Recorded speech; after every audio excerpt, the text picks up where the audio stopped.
इसको बदलना पड़ेगा।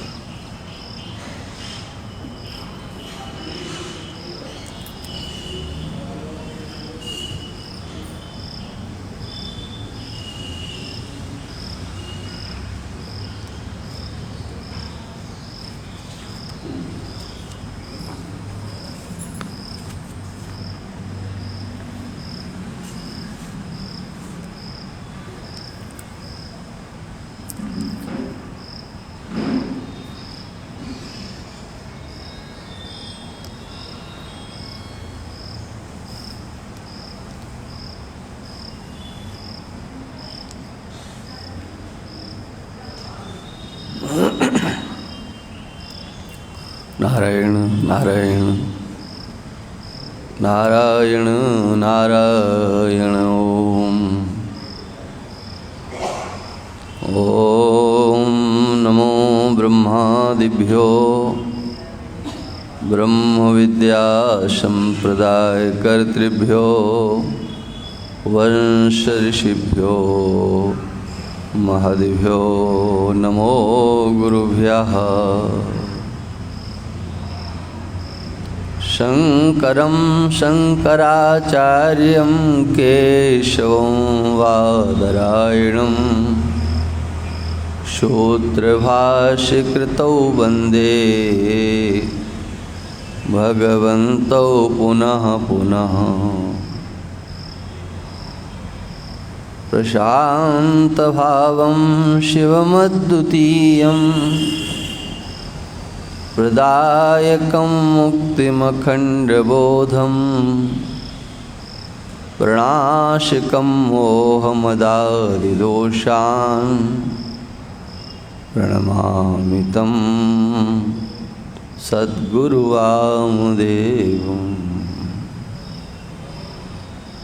मंगलं दिशतु मे विनायको मंगलं दिशतु मे सरस्वती मंगलं दिशतु मे महेश्वरी मंगलं दिशतु मे सदाशिवः मंगलं दिशतु मे सदाशिवः। ओम श्री राम जय जय राम श्री राम जय जय राम श्री राम जय जय राम श्री राम जय जय राम श्री राम जय जय राम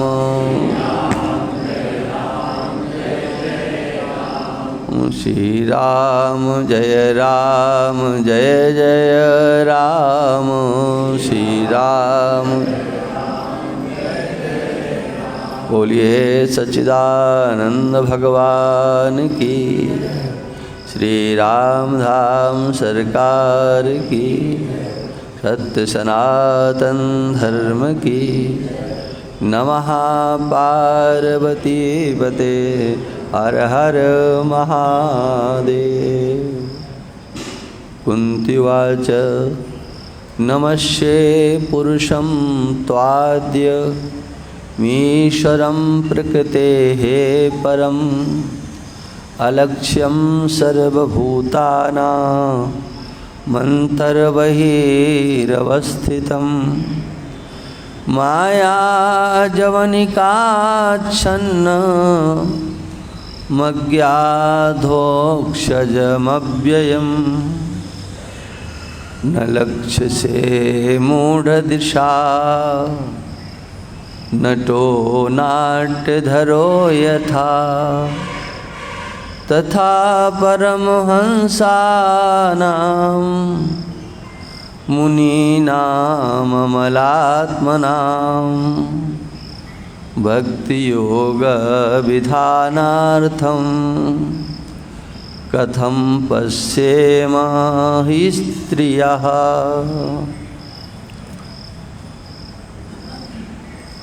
वंदनीय समस्त संत महापुरुष, समुपस्थित भक्तवृंद, श्रद्धामयी मातृशक्ति, भगवती कुंती देवी भगवान कृष्ण के सगुण साकार स्वरूप का दर्शन करती हुई भी निर्गुण निराकार निर्विशेष स्वरूप का अपनी वाणी से कथन कर रही है। देश काल वस्तु परिच्छेद शून्य जो परमात्म तत्व है, उसके स्वरूप की चर्चा माता कुंती करती है। पुरुष के रूप में जो पूर्ण है उसे पुरुष कहते हैं।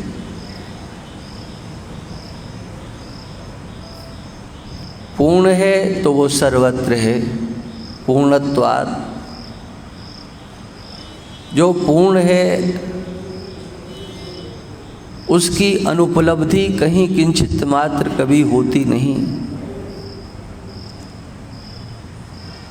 सर्वत्र वही है। पुरुष कहकर के माता कुंती वो वस्तु परिच्छेद शून्य है। आदि पुरुष कहकर के माता कुंती काल परिच्छेद शून्य बता रही हैं। अंतर बहिरवस्थितम कहकर के देश परिच्छेद शून्य बताते हैं। देश काल दिश विदिशौ माही, कहु सो कहाँ जहाँ प्रभु नाही। किसी काल में वो नहीं, कहीं वह नहीं, यह वह नहीं।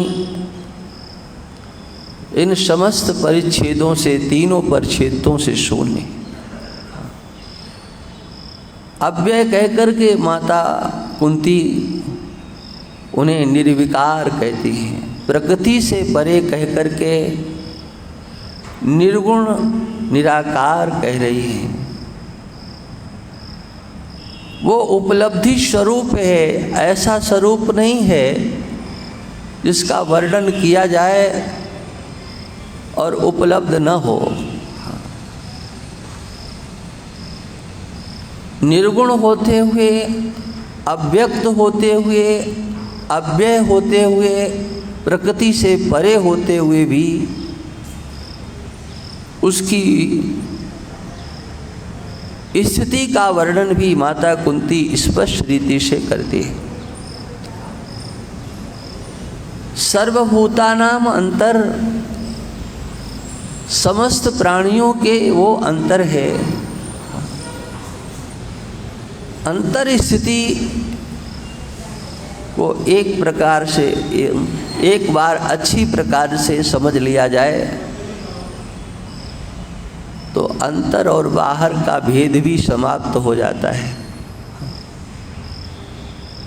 हम अंदर और बाहर भी उसको औपाधिक ही मानते हैं, अन्यथा वो तो पुरुष रूप है, वो तो परिपूर्ण है, उसके सिवा और कुछ नहीं है। सर्वम वासुदेवा सर्वम ब्रह्मई वेदम सर्वम। जो इदम करके भाषित होता है वह भी वही है।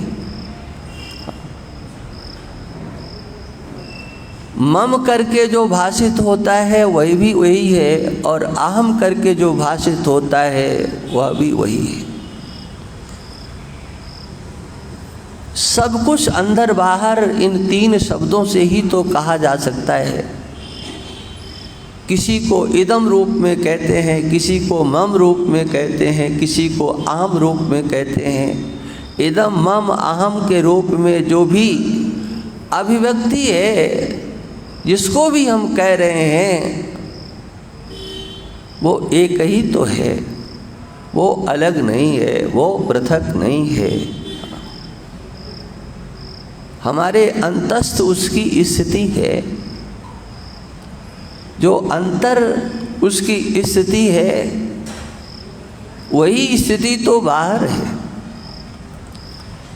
अंतर में उसकी स्थिति कैसे है, इसकी चर्चा विगत दिनों में की गई है, आप सबको स्मरण होगा। भगवान हमारे हृदय में हैं, और केवल हृदय में है ऐसा नहीं है। जो कुछ हमको इदम करके प्रतीत हो रहा है,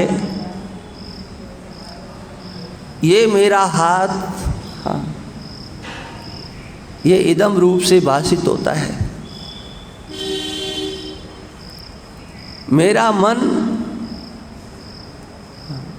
वो इदम करके भाषित नहीं होता। हाथ को तो कहा जा सकता है कि ये हाथ है। क्या इसी प्रकार से हम अपने मन को भी कह सकते हैं कि ये रहा मेरा मन? क्या इसी प्रकार से हम प्राणों को भी प्रत्यक्ष करते हैं? क्या इसी प्रकार से हम अपनी बुद्धि को भी प्रत्यक्ष करते हैं? अनुभूति का विषय होता है, भले नेत्रों का विषय वो हो या ना हो। इसलिए माता कुंती भगवान श्री कृष्ण को अधोक्षज कहते हैं। अधोक्षज, जो लोग अंतर उसे नेत्र से देखना चाहते हैं, बाहर उसे इंद्रियों से ग्रहण करना चाहते हैं, माता कुंती कहती हैं कि वो हो ही नहीं सकता है। अब वो अधोक्षज है। इंद्रियां जिससे नीचे हैं, अधः अक्षजम ज्ञानम यस्मात्। इंद्रियों के का ज्ञान है जिससे नीचे, जो इंद्रियों का विषय नहीं है। अनवद्य अखंड अगोचर गो, गोस्वामी जी लिखते हैं, अनवद्य अखंड अगोचर गो, वो अखंड है। माने देश काल वस्तु परिच्छेद शून्य कहकर कह दिया गोस्वामी जी ने, एक अखंड शब्द से। उसको निर्दोष कह दिया, अनवद्य, निर्दोष है। जो अवयववान वस्तु होती है उसमें दोष स्वाभाविक है। साकार में दोष स्वाभाविक है, गुणों से युक्त वस्तु में दोष स्वाभाविक है। जड़ चेतन गुण दोष में विश्व कीन करतार। ईश्वर की सृष्टि में जितनी भी वस्तुएं हैं वो गुण और दोष की व्यवस्था से युक्त हैं। साकार में, सावयव में, सगुण में दोष तो सहज है। जो हमारी इंद्रियों का विषय बनता है उसमें दोष स्वाभाविक है। वो निर्दोष है। कौन? जो हमारे इंद्रियों का विषय नहीं बनता है। एक अखंड अद्वितीय जो ब्रह्म तत्व है वो दोषों से शून्य है, एक जैसा है। उसी को परमात्मा कहते हैं, उसी को ब्रह्म कहते हैं, जिसकी स्तुति माता कुंती कर रही हैं। निर्दोषम ही समम ब्रह्मा। भगवान कृष्ण कहते वो ब्रह्म कैसा है? हाँ, वो निर्दोष है। उस निर्दोष ब्रह्म की प्राप्ति एक जैसा, जिसमें कोई विषमता नहीं है। यदा भूत पृथक भाव मेकस्थमनुपश्यति तदेव च विस्तारम ब्रह्म संपद्यते तदा। भगवान कृष्ण भगवत गीता के 13वें अध्याय में कहते हैं ब्रह्म संपद्यते, ब्रह्म को वो प्राप्त कर लेता है। जब उस एक परमात्मा का दर्शन करता है,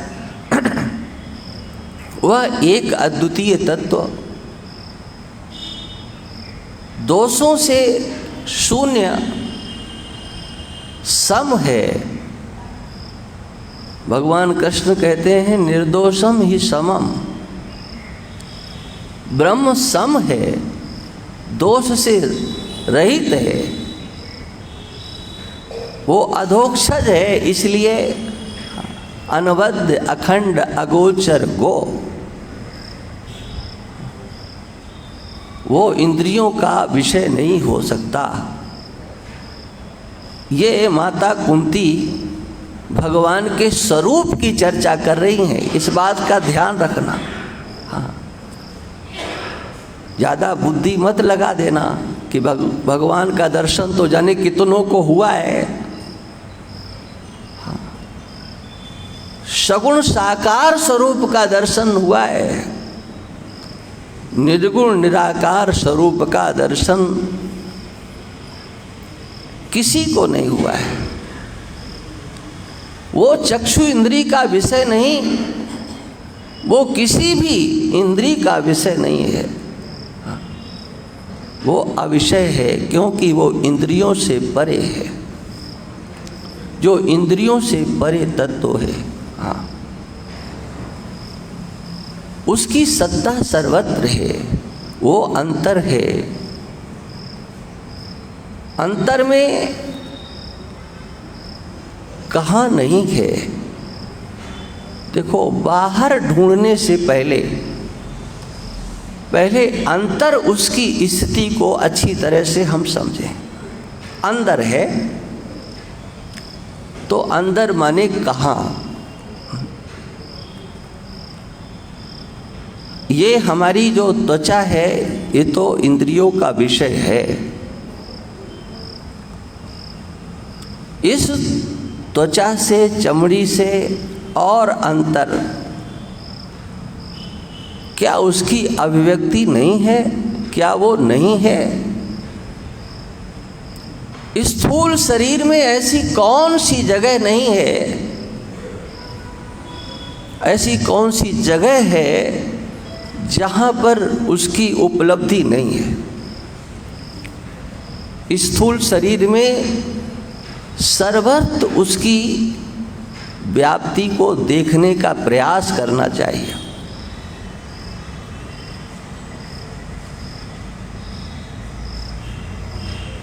स्थूल शरीर के अंतर्गत अंगों के रूप में जो करण, बाह्य करण हैं, जो अंतःकरण हैं, उन सब में उसकी उपलब्धि है कि नहीं? जो जिसे सूक्ष्म शरीर कहते हैं, वो 17 तत्वों का बना हुआ सूक्ष्म शरीर, उसमें उसकी व्याप्ति है कि नहीं?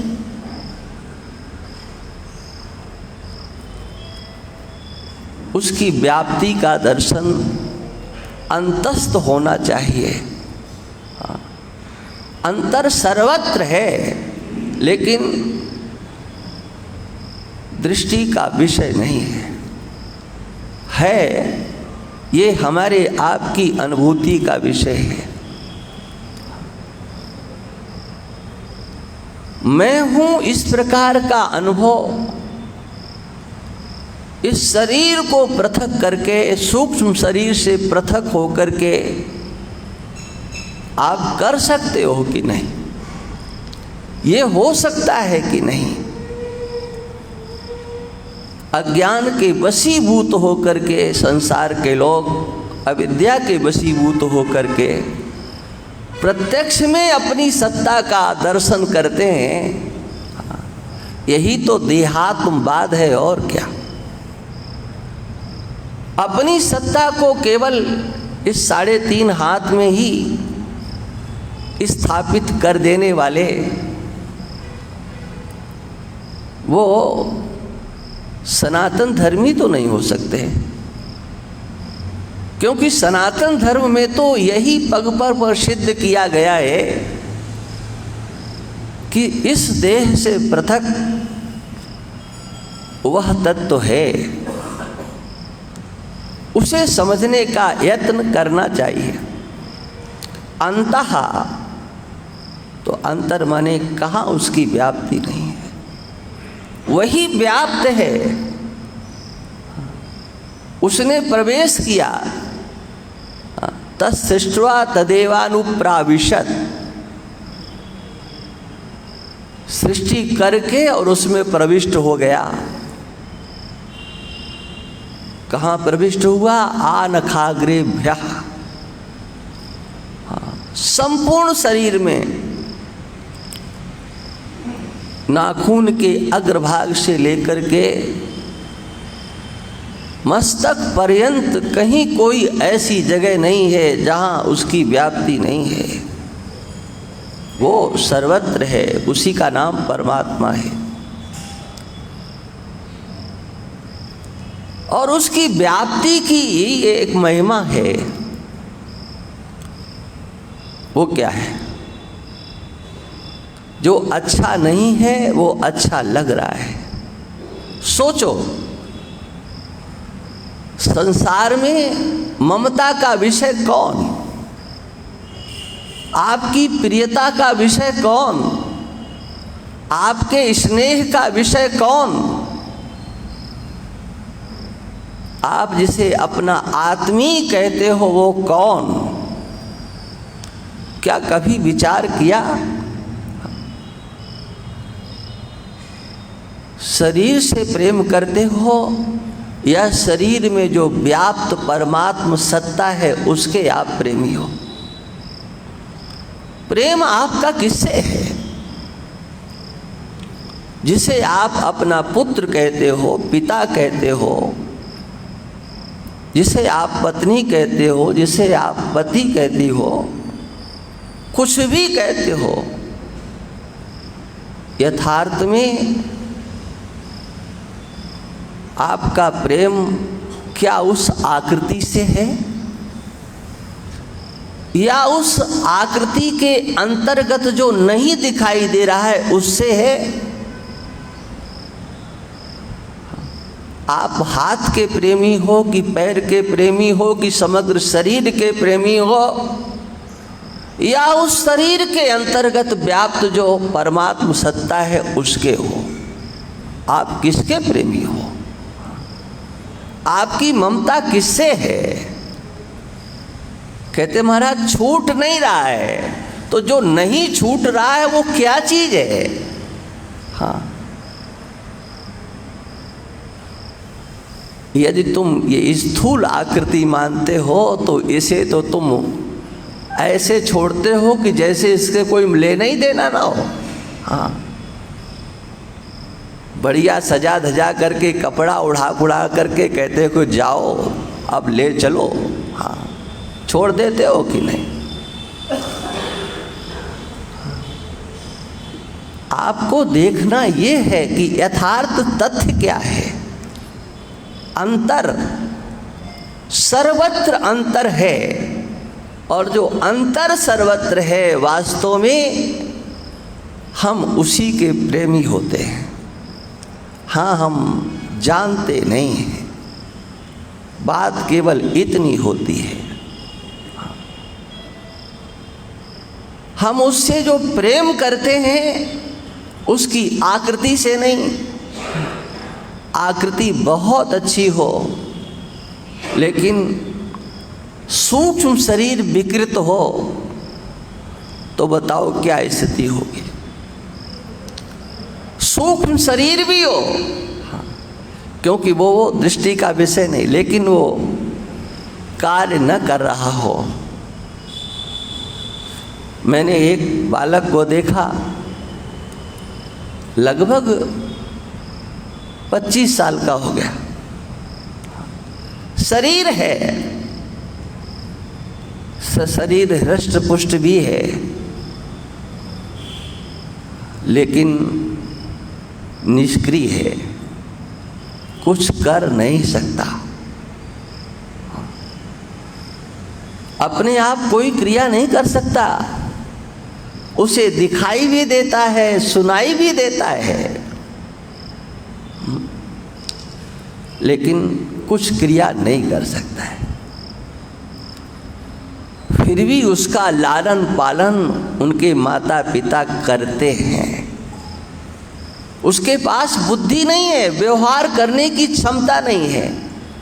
हाथ होते हुए भी क्या क्रिया करना है नहीं जानता है, पैर होते हुए भी आगे बढ़ाना है ये नहीं जानता है। क्या सिखाया नहीं होगा? क्या ठीक करने का यत्न नहीं किया होगा? किया होगा, जरूर किया होगा, लेकिन सफलता नहीं मिली। इतना होते हुए भी उसकी सेवा हो रही है। सोचो वो सेवा किसके आश्रय से हो रही है। स्थूल शरीर भी है, सूक्ष्म शरीर है, हाँ, उसमें व्याप्ति जिसकी है, उन माता पिता को उसकी व्याप्ति दिखाई पड़ती है। उनके वो किसी मतलब का नहीं है, लेकिन सेवा करना अपना उन्होंने धर्म समझा है। किसके बल पर? उस आत्म सत्ता की, परमात्म सत्ता की, भगवत सत्ता की व्याप्ति उनको दिखाई पड़ रही है, इससे उसकी सेवा हो रही है।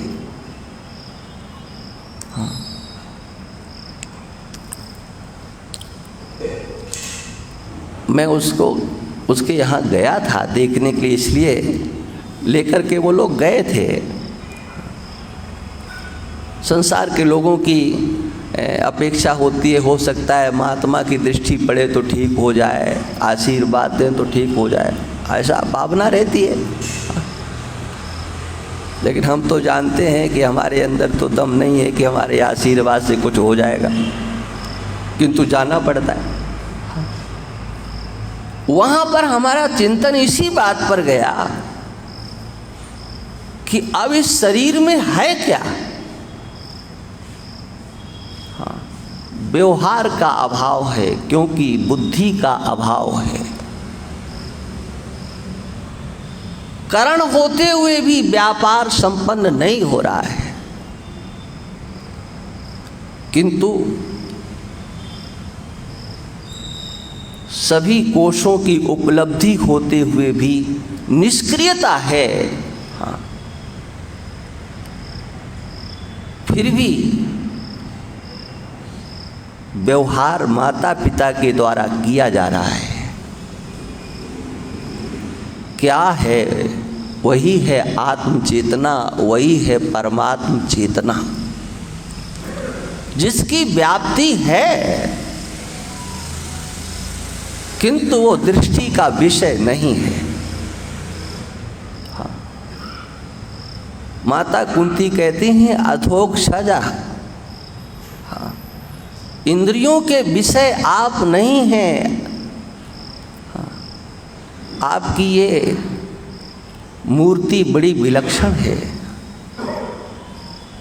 एक व्यक्त मूर्ति और एक अव्यक्त मूर्ति। हम व्यक्त मूर्ति की पूजा करते हैं, लेकिन उस व्यक्त मूर्ति के मूल में वो अव्यक्त मूर्ति है। हाँ, साधुओं में भाषा बोली जाती है, बोले 4 मूर्तियां आ गई। हाँ,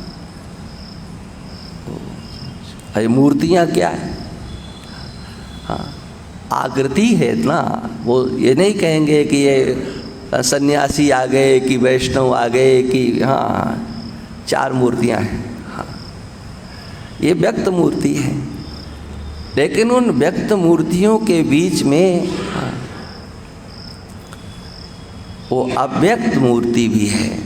हाँ, जिसके आश्रय से आप श्रद्धास्पद होते हो।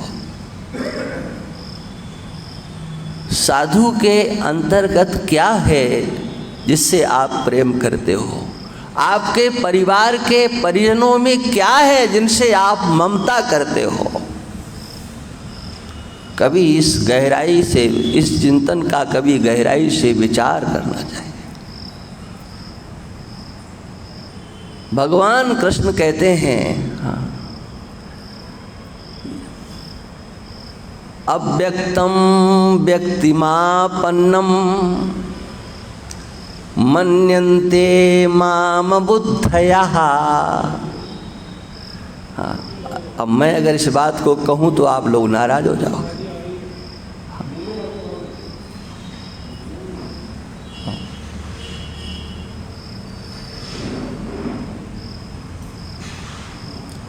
अव्यक्तम व्यक्तिमापन्नम।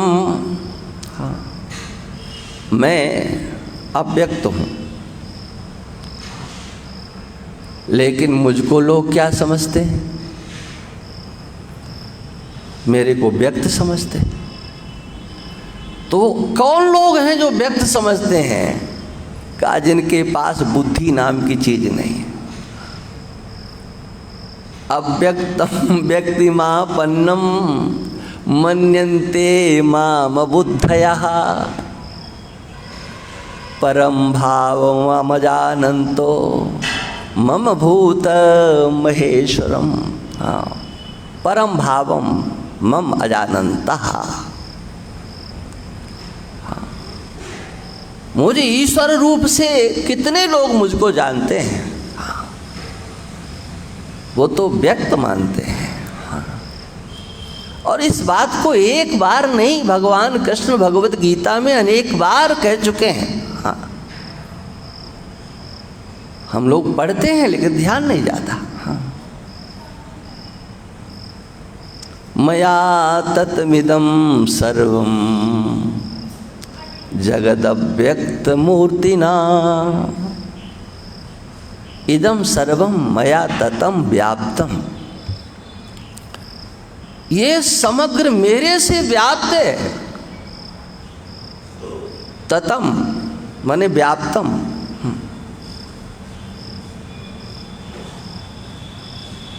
वो कौन सी मूर्ति है? कहा अव्यक्त मूर्ति है। एक सज्जन कहने लगे कि महाराज मूर्ति शब्द का अर्थ तो साकार होता है, तो अव्यक्त भी क्या साकार होता है? मैंने कहा मूर्ति शब्द का अर्थ साकार होता है, ये आपने कैसे कह दिया? हाँ, अगर मूर्ति शब्द का अर्थ साकार करोगे तो उसमें जड़ता भी लाओगे कि नहीं? अब साधुओं के लिए 4 मूर्तियां आ गई तो आप क्या करोगे? हाँ, हाँ, यहाँ पर क्या वही आप कहेंगे, वही आप समझेंगे, वही आप मानेंगे? मूर्ति का अर्थ होता है स्वरूप। हाँ, यही आप लोक में इसका प्रयोग करते हो। हाँ, कौन सी मूर्ति है? हाँ, मूर्ति लेने जा रहे हैं। हाँ, स्वरूप लेने के लिए जा रहे हैं। एक व्यक्त स्वरूप होता है और एक अव्यक्त स्वरूप होता है। उस परमात्मा के अव्यक्त स्वरूप की अगर व्याप्ति सर्वत्र आप नहीं समझ पाते हो तो आत्म कल्याण का मार्ग अवरुद्ध है और तब तक रहेगा जब तक उसकी सर्वत्र व्याप्ति आपके समझ में नहीं आती। कर्म योगियों के लिए भगवान कृष्ण ये बात स्पष्ट करते हैं, यतः प्रवृत्तिर्भूतानां येन सर्वमिदं ततम्, येन सर्वम इदं ततम्, जिसके द्वारा ये सब व्याप्त है, स्वकर्मणा तमभ्यर्च्य सिद्धिं विन्दति मानवा। मनुष्य अपने कर्म से उसकी पूजा करके आत्मज्ञान ब्रह्म ज्ञान प्राप्त करने की योग्यता रूप सिद्धि अपने हृदय में लेकर के आ जाते हैं। माने हृदय शुद्ध हो जाता है। कब हो? जब उस परमात्मा का सर्वत्र अवच्छिन्न स्वरूप हमारी दृष्टि में आ जाता है। परमात्मा के उस स्वरूप में ही हमारा समग्र व्यवहार निहित होता है। आप किसी को भोजन करा रहे हो तो कौन कर रहा है? आप किसी को जल पिला रहे हो तो कौन जल पी रहा है? स्थूल दृष्टि से आप कहेंगे कि मेरा बेटा भोजन करता है, मेरी बेटी भोजन करती है, मेरे पिता ने जल पिया, मेरे मित्र ने भोजन किया। भोक्ता कौन है? वो परमात्मा ही भोक्ता है, ध्यान रखना।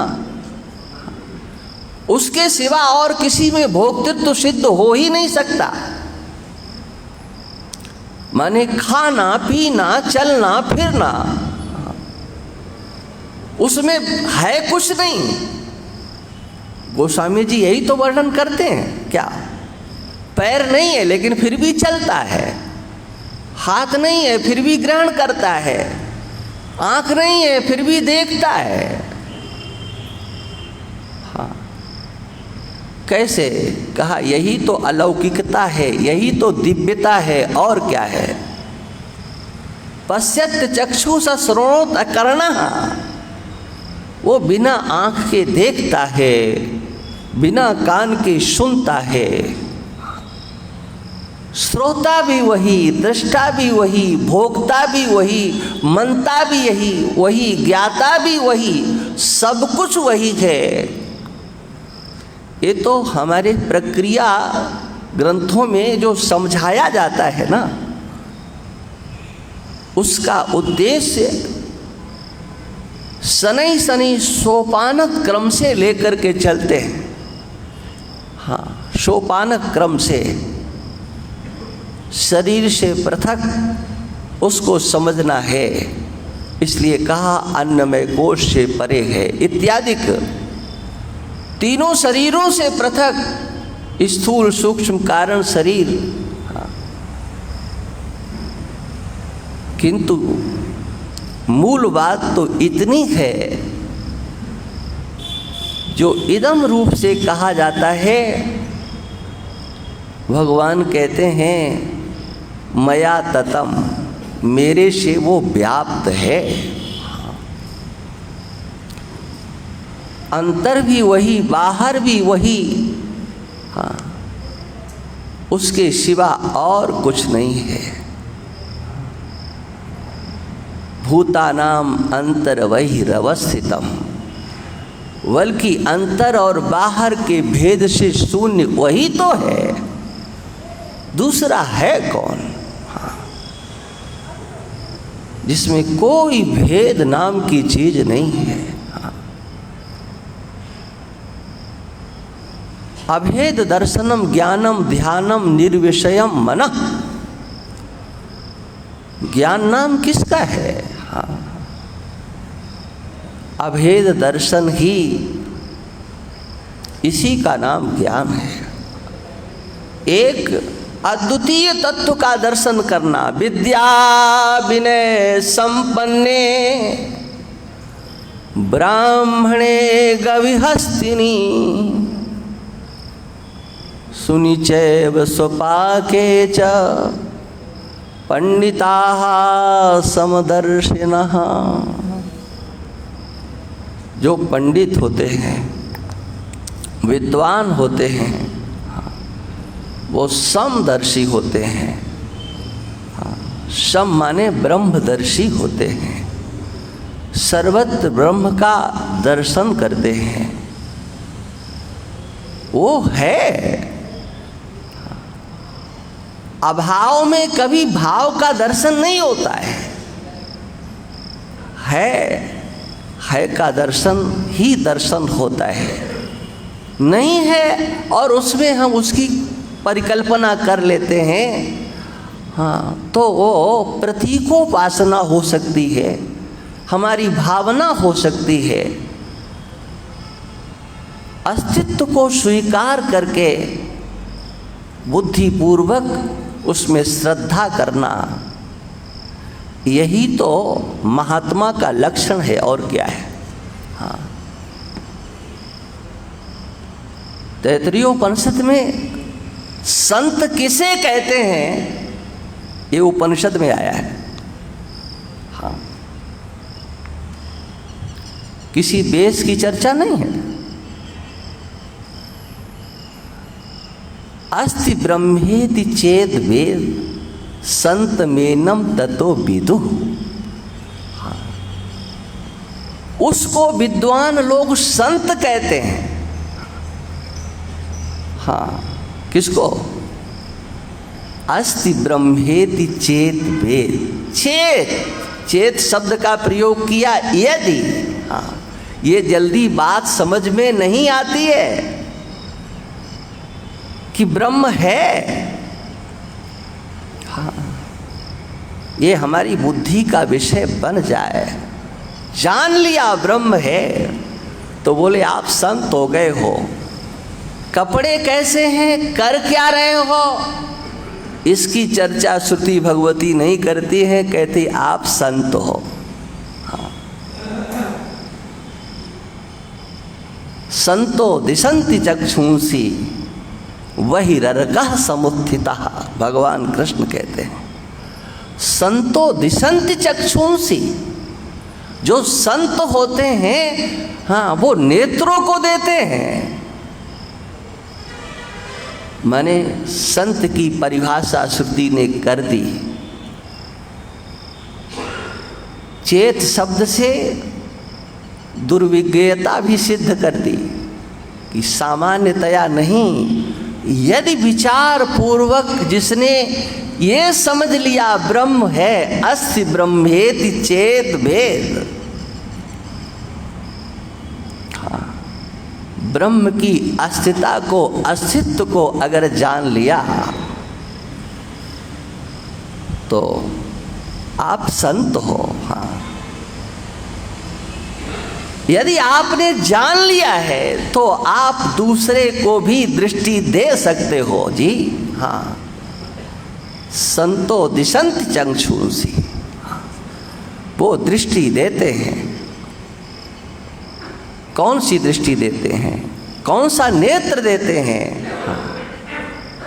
वही नेत्र देते हैं जिस नेत्र से उन्होंने ब्रह्म की अस्तित्व को देखा है। जिस दृष्टि से उन्होंने ब्रह्म के अस्तित्व को देखा है, वो दृष्टि वो दे देते हैं। ये डॉक्टरों वाली चर्म चक्षुओं को कोई अलग से नहीं लगा देते हैं। आपकी जो अंतर्दृष्टि है, जिस अंतर्दृष्टि से ये समग्र बाह्य जगत इदम और मम के रूप में ग्रहण किया जाता है। हाँ महाराज, क्या करें, विषय तो ऐसा है कि लगता है बहुत कुछ कहा जाए। हाँ, लेकिन फिर लगता है कि लोगों को ये भी तो लग रहा होगा कि ये क्या कहा जा रहा है, कितना ये सूक्ष्म विषय है। आपके पास अंतर्दृष्टि है। इन चर्म चक्षुओं से आप कुछ देख ही नहीं रहे हो। ध्यान रखना, क्या देख रहे हो अपनी आंख से बताओ। तुम जो अपनी आंख से देख रहे हो वो सत्य नहीं है।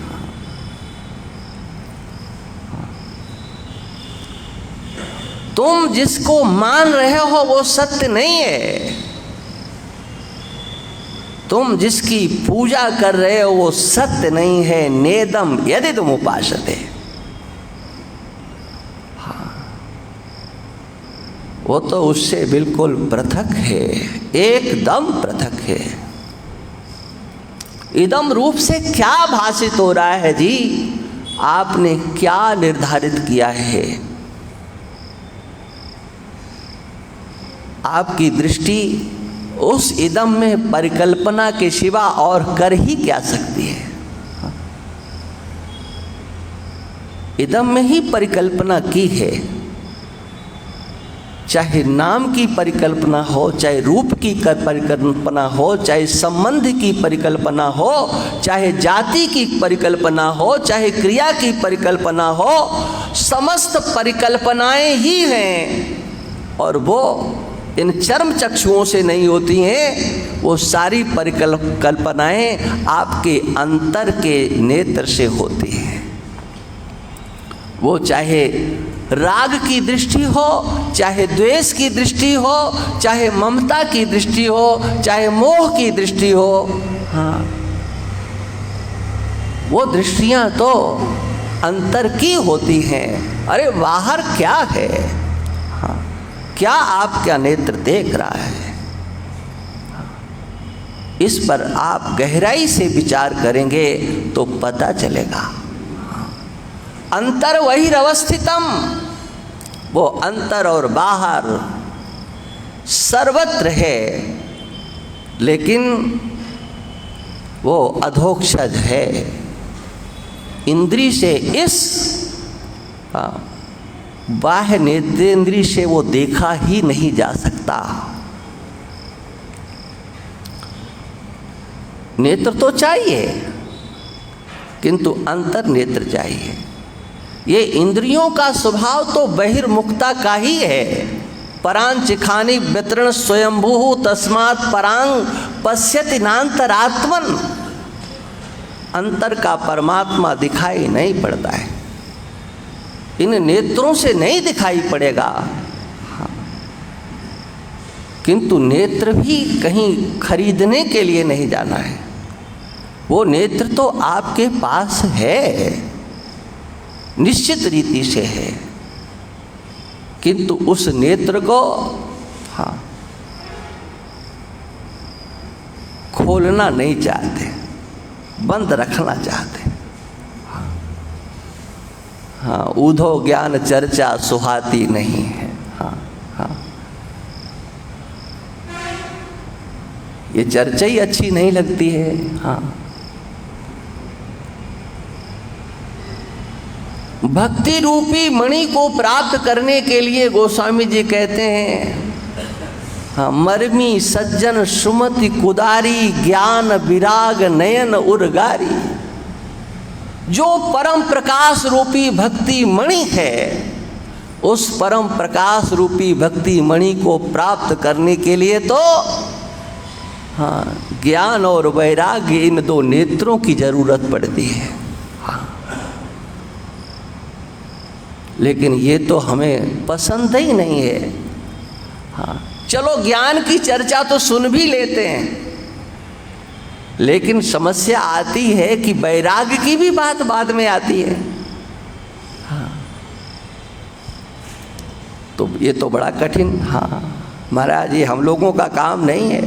हाँ, और इसीलिए संसार के लोग डरते हैं कि ठीक है, महात्माओं को दान दक्षिणा दे दो, हाथ जोड़ लो, रोटी कपड़ा मकान यही मांग रहा है हिंदुस्तान, यही महात्माओं को चाहिए, दे दो इनको। हाँ, इनके ज्ञान से क्या मतलब? क्यों? हाँ, एक सज्जन ने, यहीं की बात है, नाम नहीं लूँगा,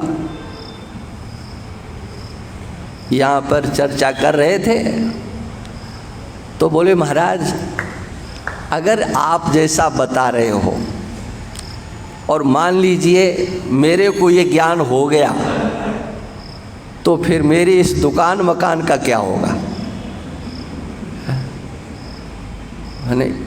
डर तो यही लगता है ना कि अगर हो गया तो मैंने कहा एक बार हो जाने दो। हाँ, उसको तो संभालने वाले बहुत हैं, संभाल लेंगे। ये अंतस्थ जो कमजोरी है, परमात्मा का विज्ञान तो सरल है, क्योंकि अंतर वही। ये मैं अपनी बात नहीं कह रहा हूँ, उसी वल्लभाचार्य महाप्रभु वल्लभाचार्य जी महाराज कहते हैं। हाँ, ज्ञानम सुलभम, ये अंतर, अगर मैं शंकराचार्य भगवान की बात करूं तब तो कहेंगे अपनी कल। हम तो श्री वल्लभाचार्य जी महाराज की चर्चा यहाँ इसलिए कर रहे हैं कि इस स्वरूप वर्णन में वल्लभाचार्य जी कहते हैं अंतर वही अवस्थितम सुलभम।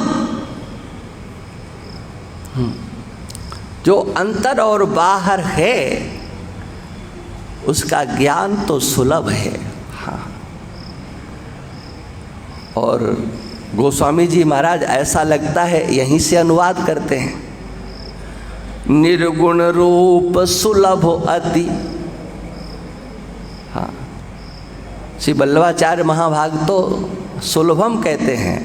हाँ, लेकिन गोस्वामी जी महाराज तो और 2 कदम आगे बढ़ करके कहते हैं निर्गुण रूप सुलभ अति।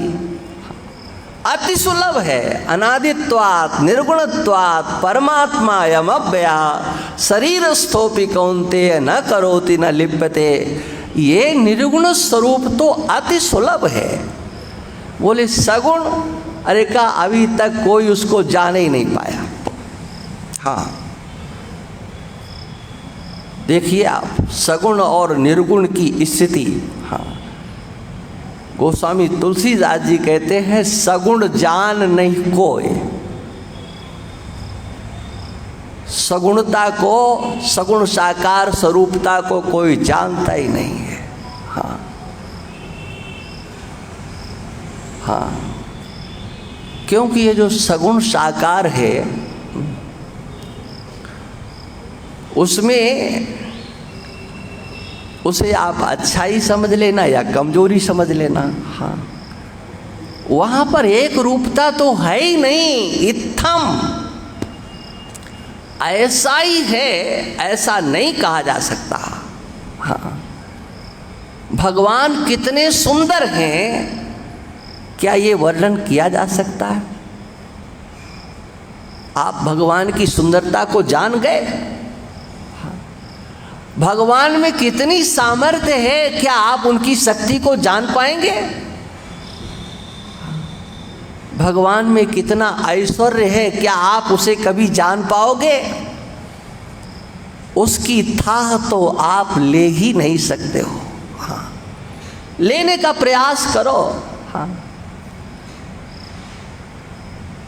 महापुरुष एक कथा सुनाते हैं, आप लोगों को अच्छी लगेगी इसलिए सुना देता हूँ। कहते एक बार सभी महापुरुष ऋषिगण मिलकर के बैठे बैठे चर्चा कर रहे थे कि भगवान नारायण कितने सुंदर हैं, उनकी सुंदरता की चर्चा, एक से बढ़कर एक वर्णन करें। हाँ, अंत में फिर ये सोचा कि चलो हम लोग भगवान के ही पास चलते और भगवान की सेवा में रहने वाली जो लक्ष्मी जी हैं उनसे पूछेंगे कि तुम बताओ भगवान कितने सुंदर हैं। गए भगवान के पास। हाँ, लक्ष्मी जी को बुलाया, प्रार्थना की, आप तो भगवान के चरणों की सेवा करते हैं, आप बताओ भगवान कितने सुंदर हैं। तो लक्ष्मी जी ने कहा कि अभी आ रही हूँ। देख करके आई। बताओ, बोले एक बार और देख करके आते। अनेकों बार आई और गई। लक्ष्मी जी ने कहा कि अब हम वर्णन कहाँ से करें, नख का करें कि शिख का करें, हाँ, तलवों का करें कि वक्षस्थल का करें, और उसमें भी हाँ नित नूतनता है, हाँ, नया नया ही दिखता है। हाँ, इसलिए मैं उसका वर्णन नहीं कर सकते। सगुण जान नहीं को है। बोले निर्गुण, अरे कहा वो तो सीमित है जी। हाँ, उसमें ज्यादा दिमाग लगाने की जरूरत थोड़ी है। सो तिहुकाल एक रस रहाई, गोस्वामी जी लिखते हैं। हाँ, सो तिहुकाल एक रस रहाई। वो तीनों कालों में एक जैसा रहता है। ये परमात्मा के अव्यक्त स्वरूप की महिमा है। जैसा वो पहले था, पहले माने ये दृश्यमान प्रपंच, ये समग्र सृष्टि, इस सृष्टि से पहले जैसा था, सृष्टि होने पर भी वैसा ही है, और सृष्टि नहीं रहेगी तब भी वो वैसा ही रहेगा। आदि में, मध्य में, अंत में, भूत भविष्यत वर्तमान तीनों काल में, जिसमें कोई परिवर्तन नहीं होता है। हाँ, सो तिहुकाल एक रस रहाई, जिसमें किसी भी प्रकार का परिवर्तन नहीं होता है। हाँ, वह अंतस्थ स्वरूप है, और अंतस्थ नहीं,